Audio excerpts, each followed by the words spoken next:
A blue wolf took as his spouse a fallow doe. They settled at the head of the Onan River to raise their offspring, and there were born the Mongals. So begins my life's work, the secret history of the Mongals. I have been selected to compose this epic because great events are about to take place. We are going to leave Mongolia. I have lived always on this frigid, dry, and endless steppe. The tribes here squabble like vultures fighting over the desiccated corpse of a marmot. We fight over limited resources, scarce water, few trees, sparse grass for our herds to graze on. A wise and dangerous man named Temujin means to change all this. He says that if the tribal conflict is to end, the Mongols require but two things. First, we need green pastures for our herds. With more to go around, there will be less competition among the tribes. Second, we are a nation of warriors. We need a common enemy with which to do battle. To meet both these needs, Temujin has come up with the most modest of schemes: to unite the tribes and go to war with anyone who stands in our path. How, we ask him, how can nomadic horsemen in felt tents embark on a campaign of world conquest? Temujin replies that we will fight not as warriors, but as a unified army. We fight not for our glory, but for the glory of Mongolia. And with those words, the name of Temujin has passed almost into obscurity. His name is replaced with a title: Great Khan, Genghis Khan. Nearly all of the Mongol tribes have united under the Great Khan. The chieftains of those tribes reluctant to join were boiled alive. Each day, new faces have taken up the bow. Unfamiliar hands hold the 9 bands of yak hair that has become Genghis's standard. There are more men and horses gathered in the camp than I ever knew existed. Horse archers and lancers, men in leather cuirass and silk armor, all lift their heads upward to the platform from where Genghis speaks. The Great Khan calls himself the punishment of God. Men smile like hungry wolves. It is dawn of the first day of the Mongolian Empire. Winter has come to the steppes. The earth is frozen hard as bone, and the only movement is steam rising from the nostrils of men and horses.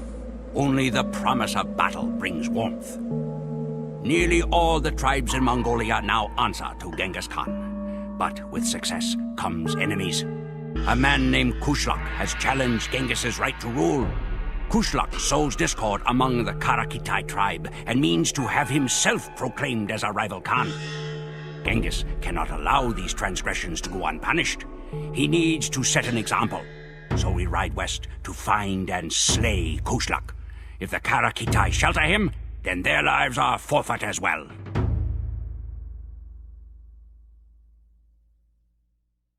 Genghis Khan knows that there are weapons aside from the lance and bow. He is a master of mental warfare. Just as he has made an example of Kushlak, he makes examples of enemy lands. When first we encounter a new adversary, the Great Khan spares no one. We ride to the closest town, slay every living thing, burn down the city, sow the fields with salt, and make a mountain of enemy skulls. After that, the other towns are quick to send forth their emissaries, eager to placate the ravenous Mongol hordes. Now all of Mongolia is in the grasp of Genghis Khan. Beyond are 2 vast empires, China to the east and Persia to the west. Persia is the sensible next choice of battle, since it separates us from the rich forage pastures in Europe. But first, Genghis Khan has another score to settle. After witnessing the power of our cavalry in action, the Chinese spoke of nothing but peace. They even promised support for our campaign westward. But now that we have turned away from China, they have decided not to deliver the men in arms they promised Genghis. It is time for another demonstration. Persia can wait as the horde wheels east once more, and we prepare to march into China, the largest, most advanced empire in the world. It was A glorious slaughter. For years, visitors to China will be astounded by the mountain of human and horse skeletons that we have erected. The hordes have gained one huge advantage by this invasion of China: technology.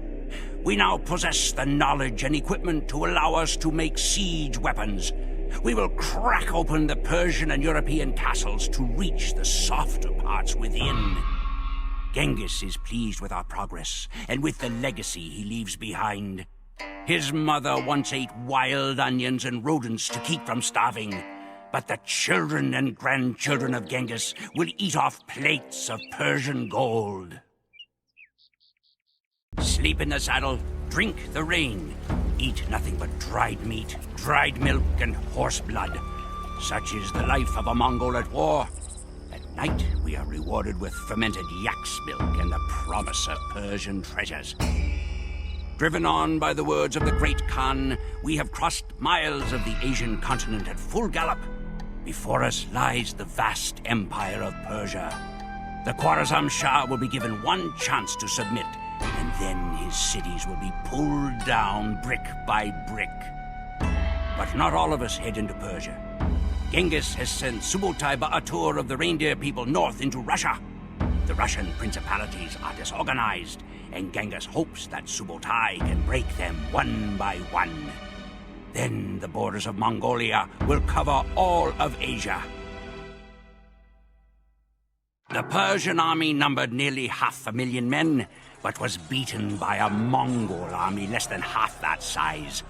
The governors of outlying cities were executed by pouring molten silver into their eyes and throats. The capital city of Samarkand, which was expected to withstand our siege for a year, fell in 5 days. Separate mountains were made of the skulls of men, women, children, horses, dogs, and cats. We roamed the streets in wonder at the opulence of the Persians, drinking at their fountains and gorging ourselves on sherbet and tropical fruit. For a man born in a tent, it seemed as if Genghis Khan had torn open the gates to heaven itself. Russia and Mesopotamia were now ours to command. The empire now stretched over 7,000 miles from the Pacific Ocean to the Black Sea. We were about to enter Europe when tragedy struck. Old wolves do not die gracefully. Warriors their entire lives, they do not know how to live when they grow old and their fangs fall out. Such it is with Mongols as well. Genghis Khan was now 80 years old. On the night when we knew that our glorious conquest was about to end, Genghis summoned his sons to his tent. They found their father shivering before a fire, delirious with pain. "My descendants will wear gold," he said. "They will eat the finest meats and ride the finest horses, and forget to whom they owe it all. A deed is not glorious until it is finished." And he refused to die until Ogatai, his third son, promised to continue the war. Ogatai emerged from the tent, carrying his father's bow, and declared, "This storm is not yet finished. I still hear the sound of lightning, and it strikes in Poland." Church bells rang in Europe when they saw our horde pouring out of the mountains. The armies of Bohemia and Germany hastened to Poland's defense. To them, our army might have been from the underworld itself, still commanded by the shade of the great Khan. European knights fight as individuals, but Mongols fight as part of a united army. Laden down with armor, the Polish and Germans could not catch our quick-footed horses. Time and again we fired flaming arrows at them, then retreated out of range. When the enemy cavalry pursued, we would lead them into an ambush. The ambush was always announced by the Nakara, a huge drum carried into battle on a camel. 100 times has the Nakara sounded on this day. We were ordered to cut off an ear for every victim. 9 sacks of ears were sent back to Ogatai Khan.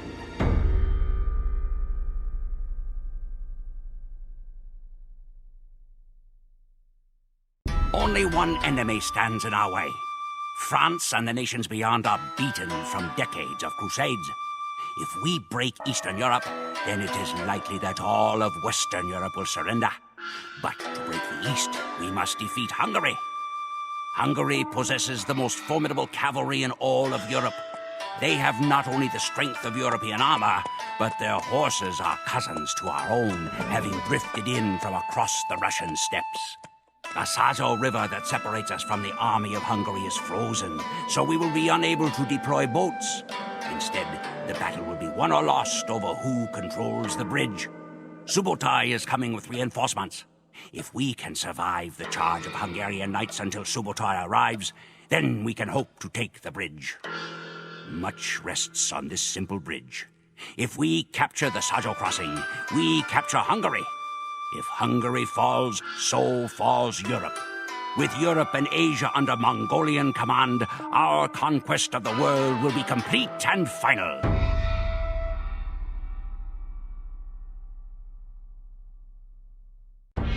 Nothing stands between us and the Atlantic Ocean. The Mongol Empire comprises 2 whole continents. Europe and Asia belong to the hordes. Every place we entered has changed forever with our passing. Russia, once filled with quarreling city-states, much like ancient Mongolia, will forever be melded into a single gigantic nation. Genghis Khan forged the largest empire ever created in the life of one man. His body was carried back to the River Onon, where the legendary Blue Wolf and Fallow Doe once lived. He was buried in the ground, and 1,000 horsemen rode over the site to disguise it. Genghis Khan's final resting place was devoured by the steppes. My people cherish the legend that their great ruler will one day return to lead his horsemen to another bloody victory.